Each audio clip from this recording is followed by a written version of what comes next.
Heto ang bagong labas na scooter ng Euromotor, the EZ125, na isang compact and lightweighted na scooter na ideal gamitin sa pang-araw-araw nating pangangailangan. At ngayon mga brothers, may pagkakataon tayo itong maikutan at matest ride sa isang first impression ride. Pero bago tayo magpatuloy mga brad, huwag niyo pong skip ang ads sa ating YouTube channel at i-share niyo naman po ang ating episode dito sa Facebook kung nais niyo pong suportahan ang ating channel at Facebook page. Kaya let's go sa go! Get ready, drop the beat. 1, 2, 3, let's go!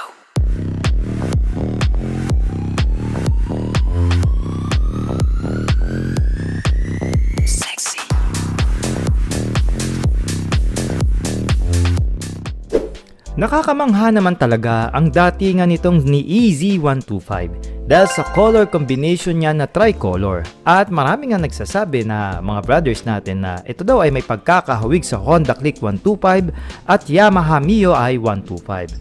At kung ganun nga mga brothers, makakasigurado tayo na magugustuhan ito ng mga Pinoy riders. At syempre pa, napakasulit rin ang kanyang price point na pumapalo lang ng 61,900 pesos. Meron nga itong modern looks na split LED headlight na sinamahan pa yan ng daytime running lights for added forma sa motor at syempre dagdag visibility na rin. And of course, naka-LED na rin ang front turn lights ng scooter at naka-conventional naman ang kanyang front telescopic port pagdating sa suspension. Pinahihinto naman ito ng front disc brake with a single pad piston caliper at meron itong gulong na 14 inches wheel mags na may tire size na 70 by 90 na tube type dito sa harapan. Color digital na nga rin pala ang instrument cluster nito na may kasamang standard switches sa manibela with USB charging port, shutter key, and small front pockets. Malapad nga rin pala ang floorboard na tamang-tamang paglagyan ng iyong mga bitbitin. Mababa nga lang ang upuan ng EZ125 na umaabot lang sa 760mm na hindi lalagpas ang bigat nito ng around 100 kg. At meron pa itong small underseat compartment at pumapalo ang tangke nito ng 4 liters to 5 liters fuel tank capacity. Malinis tignan ang rear portion ng motor dahil sa forma ng LED taillight nito. At dahil na nga rin nasa mismong housing ng taillight ang mga turn lights nito na LED na rin. Naka-single shock ang setup ng rear suspension habang naka-extend naman ang rear fender ng scooter para sa extra protection natin sa mga dumi at putik. Drum brake nga pala ang preno nito sa likod at naka-upright position naman ang muffler natin dito. Naka 80 by 90 at 14 inches wheel mags naman ang gulong ng EZ125 dito sa likurang bahagi. Meron nga itong 125cc single cylinder, single overhead cam with 2 valves at carburetor pa ang fuel system nito na may bore-in stroke na 54.4 by 55.1mm at may compression ratio lang ito na 9.4:1. Yan pa nga lang ang nilabas na official specs ng Euromotor kaya hindi natin masabi ang power at torque nito sa makina. Kaya mga brad, i-test ride na muna natin itong si EZ125 ng mabilisan. Let's go! Okay mga brad, nakaupo na tayo ngayon dito sa bagong compact scooter na Euromotor. Ito nga yung EZ125. Brad, naka-colored ang digital meter niya mga brad oh. Bagay, sinabi na natin ito kanina. So, check natin ngayon mga brad kung ano nga meron sa scooter na ito. Another parang icon version nila na sa keyway, tapos naglabas sila. So pila tayo. Hoy, medyo iba talaga maglabas ang Euro tsaka keyway ng scooter agresibo kahit carb type. Alright, ito yung gusto kong scooter sa mga traffic. Grabe gaang. So discuss muna natin yung tawag dito, yung kanyang riding ergonomics. Sara natin to, ang ingay eh. Ayan, alright, so upright tayo. Medyo may kababaang konti yung handlebar niya, pero okay lang, gusto ko siya makipot lang, no? So mas magaang ito kukumpara natin dun sa gripping 180 mga brother. So may pila po dito. I don't know kung tatlong ano na tong pila. So dito tayo, sa pangatlo tayo.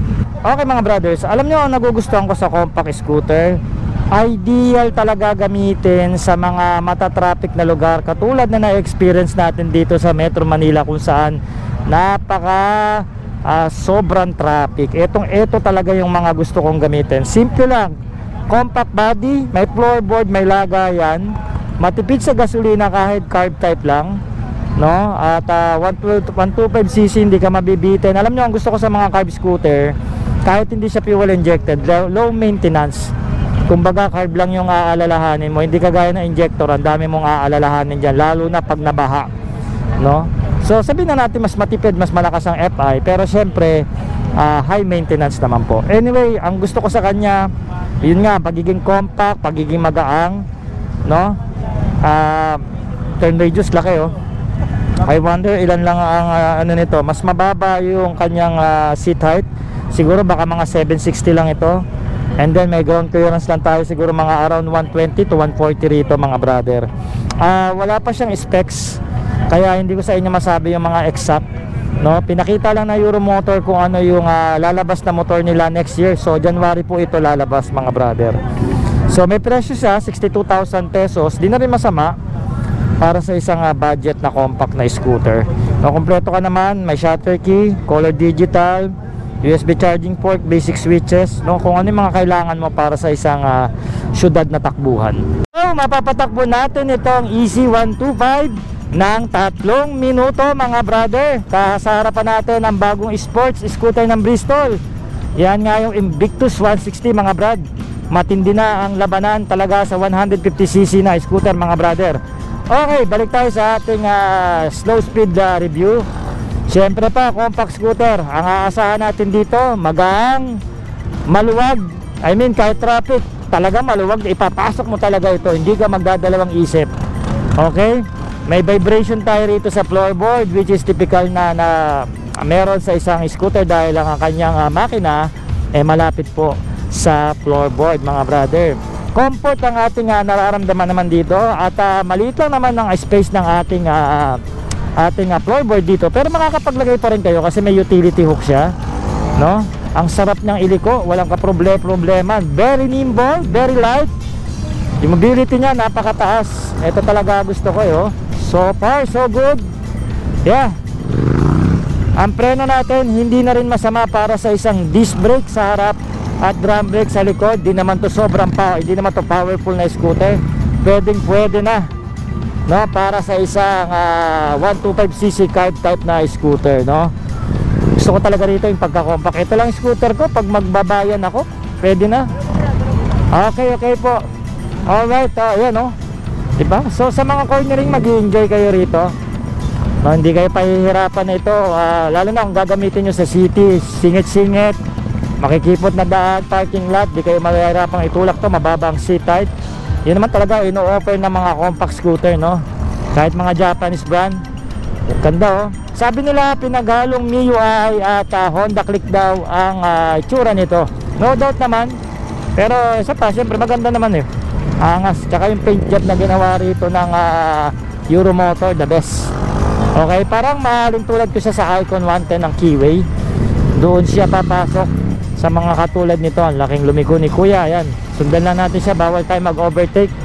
Subukan natin arangkada. Malakas na rin, not bad para sa isang 125cc carb type. Ayan, may power din siya, mapipil mo 125cc siya. Okay, dito naman. Alright, so dito na tayo. Hindi naman sobrang overwhelm yung kanyang power, pero pag pinigaan mo, mararamdaman mo naman na meron talaga siyang sipa din, no, hindi siya katulad ni Griffin 180i, no? No, pero 125cc, yeah, mapipil mo yung kanyang power. Ayan. Tapos preno, yeah, may preno siya. Maganda ang stopping performance niya pagdating sa preno, no? Maganda, no? Hindi naman nakakabigla. Ayan, tapos na.